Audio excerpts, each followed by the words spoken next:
بسم اللہ الرحمن الرحیم۔ السلام علیکم ورحمۃ اللہ وبرکاتہ۔ تو ناظرین، آج آپ کو سلطنت عثمانیہ کے جد امجد اوغوز خان کے بارے میں مختصر لیکن جامع تاریخ سے آگاہ کروں گا۔ انسانی تاریخ میں 90% کا سلسلہ نسب حضرت نوح علیہ السلام سے جا ملتا ہے۔ حضرت نوح علیہ السلام کے 4 بیٹے تھے، حام، سام، یافس اور کنعان۔ کنعان جو کہ آپ علیہ السلام سے غداری کی وجہ سے سمندر میں غرق ہو گیا تھا۔ باقی 3 بیٹے جو کہ کشتی میں سوار ہو گئے تھے، انہی سے آگے نسل انسانی چلی۔ تو ناظرین، سب سے پہلے تو آپ کو یہ بات بتا دوں کہ اوغوز خان کا زمانہ حضرت عیسیٰ علیہ السلام سے بھی پہلے کا ہے۔ ترک باشندے سردار کو خان یا ہان کہتے ہیں، جیسے کہ وہ خاتون کو ہاتون بلاتے ہیں۔ اوغوز خان ترکوں کا جد امجد تھا۔ اس کا تعلق حضرت نوح علیہ السلام کے بیٹے یافس سے جا ملتا ہے۔ یافس بن نوح علیہ السلام مشرق شمال کی طرف آباد ہوئے۔ تاریخ میں یافس بن نوح علیہ السلام کے 3 اور کسی جگہ پر 8 بیٹوں کا ذکر ہوا ہے، لیکن تاریخ دان جس بات پر سب سے زیادہ متفق ہوئے وہ یہ کہ ان کے سب سے بڑے بیٹے کا نام ترک تھا۔ یافس بن نوح علیہ السلام کا انتقال ہوا تو انہوں نے اپنے سب سے بڑے بیٹے ترک کو اپنا جانشین مقرر کیا، اور آگے ترک کے 4 بیٹے تھے، جس میں سے اس نے اپنے سب سے بڑے بیٹے توتک کو اپنا جانشین مقرر کیا۔ مورخین ابو الغازی اور رشید الدین کے مطابق ترک کی 5ویں نسل میں النجا خان کا ذکر ہے۔ اس کے 2 جڑواں بیٹے تھے، ایک تاتار اور منگول۔ انہوں نے اپنے جد امجد کی سلطنت کو 2 حصوں میں تقسیم کر دیا تھا، اور انہی کے ناموں پر ان کے قبیلے تاتاری اور منگول قبیلے وجود میں آئے۔ یہ قبیلے بعد میں ازبکستان، قازقستان اور تاجکستان میں آباد ہوئے۔ مورخ ابو الغازی منگول یا مغل خان کے 4 بیٹوں کا ذکر کرتے ہیں، جن میں کہ ایک اکارا خان کا ذکر خاصاً خاص ہوتا ہے۔ اکارا خان ان کی اولاد دین اسلام سے بہت دوری اختیار کر چکی تھی۔ اکارا خان کے ہاں ایک بیٹا پیدا ہوا جس کا نام اوغوز خان رکھا گیا۔ یہ بچہ ماں کی خواب میں 3 دن لگاتار آتا رہا اور بولتا رہا کہ میں اس وقت تک اس دنیا میں نہیں آ سکتا جب تک کہ میری ماں مسلمان نہیں ہو جاتی۔ تو 3 دن لگاتار اس کی ماں کو درد اٹھتا رہا، لیکن ہر بار بچی کی پیدائش ممکن نہ ہو سکتی۔ بالآخر ماں نے پوشیدہ طور پر اسلام قبول کر لیا، پر کسی کو بتایا نہیں۔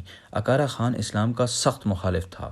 ترک اوغوز خان کی ماں کو گرینڈ مادر کا درجہ بھی دیتے ہیں، کیونکہ اس نے ہمت و بہادری سے دین اسلام قبول کیا۔ تاریخ میں اس بات کا بھی ذکر ملتا ہے کہ اوغوز خان نے 1 ہفتہ یا 1 دن اپنی ماں کا دودھ پیا، اور اگلے ہی دن باتیں کرنے لگا اور گھوڑی کا دودھ اور گوشت کی فرمائش کر دی، اور 40 دن میں چلنا شروع کر دیا۔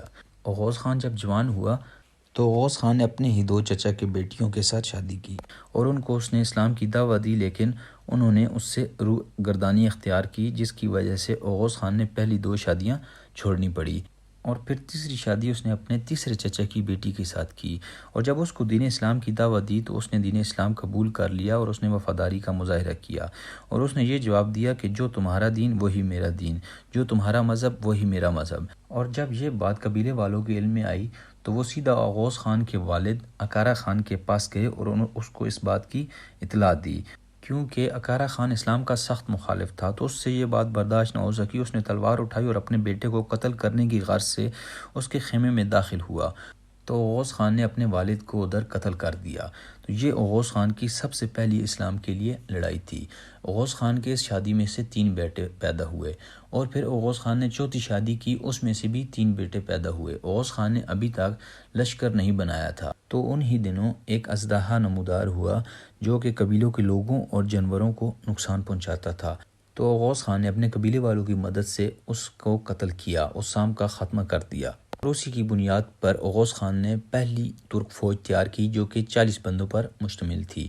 اوغوز خان کا جب 6 بیٹے کی پیدائش ہوئی تو اس نے تمام قبیلے والوں کو دعوت دی اور سرداری کا اعلان کر دیا، اور بتایا کہ پوری دنیا ہمارا میدان جنگ ہے، جنگل، سمندر، دریا ہماری شکارگاہ ہیں، سورج ہمارا جھنڈا اور آسمان ہمارا خیمہ ہے۔ پھر اس نے آہستہ آہستہ اپنی فوج ترکمانستان، ہندوستان، ایران، عراق، مصر، شام تک پھیلا دی، اور وہ تمام علاقوں کا خان یعنی کہ سردار بن گیا۔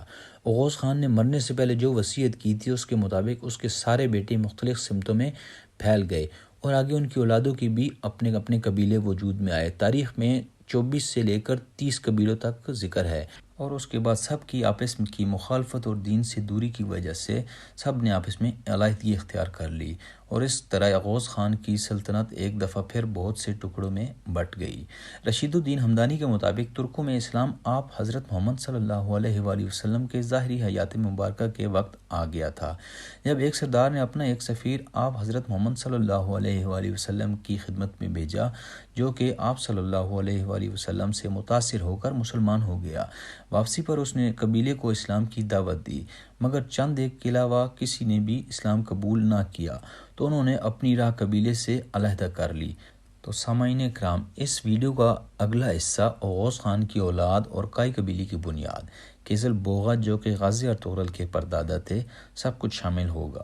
تمام تاریخ ایک ترتیب سے بیان ہوگی تاکہ تمام دوستوں کو درست اور مکمل عثمانی تاریخ کا علم ہو سکے۔